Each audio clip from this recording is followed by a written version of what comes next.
Nagsalita na, Bella Padilla dinetalye ang ginawa nila Piolo Pascual at Kyle Echari kay Daniel Padilla sa after party ng Star Magic Ball.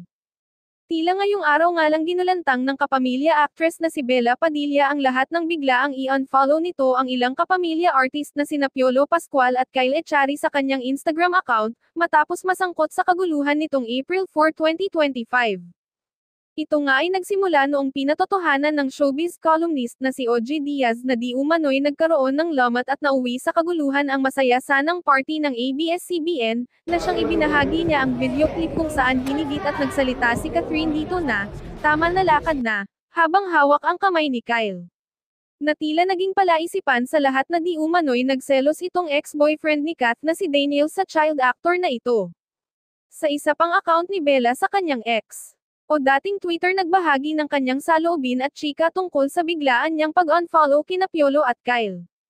Ayon sa panayam ni Bella, I did. I woke up one day and I was following around 7,000 people.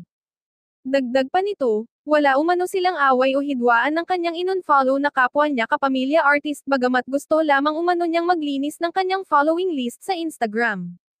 So now, I'm trying to declutter by bringing my following down to zero slowly and then will follow my friends back one by one after. Ngunit sa kabila naman nito ay marami namang netizens ang siyang nag-mention din sa ina ni Daniel na si Carla Estrada upang magbigay ng kanyang official statement sa nangyari, at kung anong magiging reaksyon nito sa karumal-dumal na kaganapang naganap sa Star Magic Ball na siyang nauwi sa kaguluhan ang lahat. Samantala tila naging tikom naman si Daniel maging sina Piolo at Kyle sa social media, matapos pumutok ang kumakalat na isyu na ito at maaring sa punto nga daw na ito ay naging guilty lamang ang dalawang panig at nagkainitan sa ball kaya ito nangyari, at nauwi sa selusan ang lahat dahil sa angking gandang pinakita ni Catherine na talagang pinaglaway at pinamangha ang sambayanan sa bago niyang itsura at glow up ngayon.